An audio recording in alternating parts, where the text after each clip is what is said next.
Before we begin, please imagine the bell notification is on and you're subscribed to Huna Stories. The rule came down 3 days before my birthday. We were sitting at the kitchen table, the same one where homework had been checked and arguments quietly won by whoever spoke last. My mother didn't look uncomfortable when she said it. She looked resolved, as if she were enforcing something sensible. "Your brother's been struggling," she said.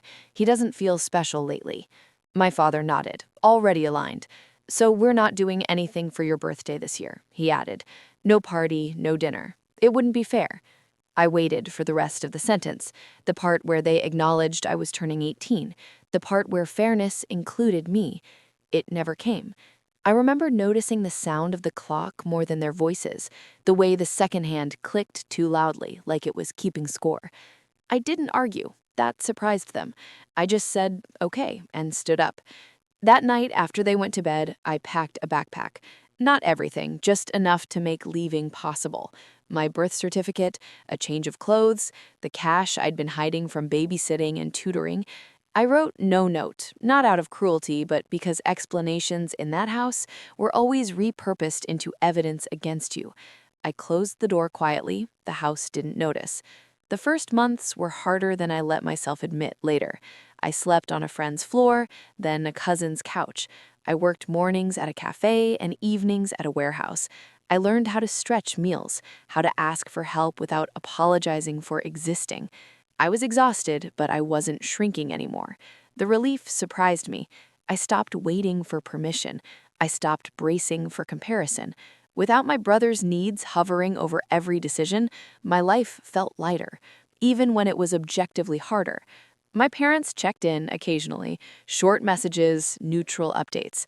My brother never reached out.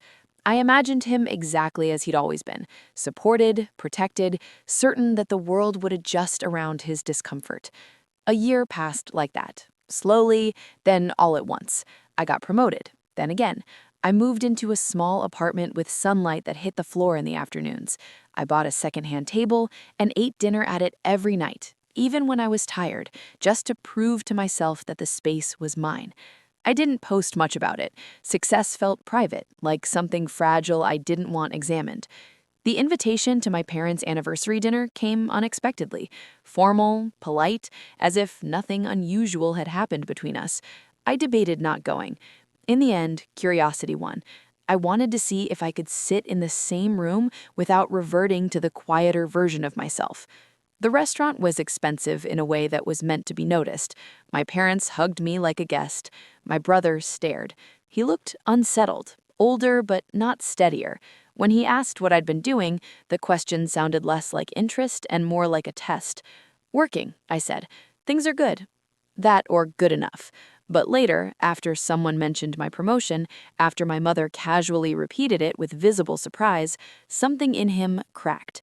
"You think you're better than us now?" he said suddenly, his voice too loud. "You left, you abandoned the family, and now you want credit?"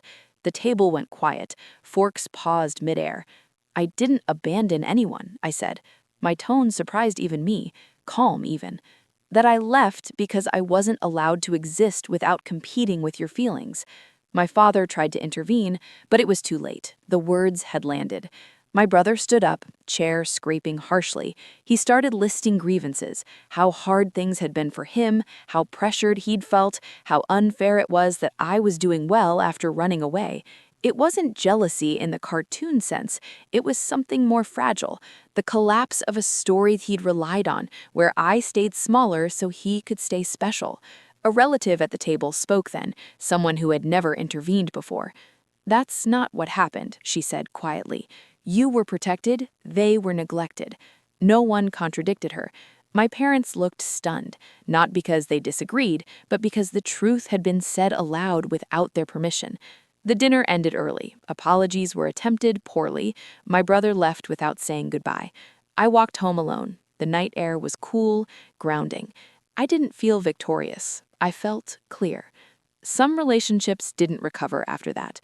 The family dynamic shifted in ways no one had planned for. My parents reached out more carefully. My brother stopped calling altogether. I didn't chase reconciliation.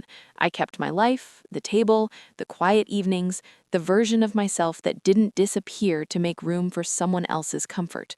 Turning 18 had been the first time I chose myself. A year later, I was still choosing.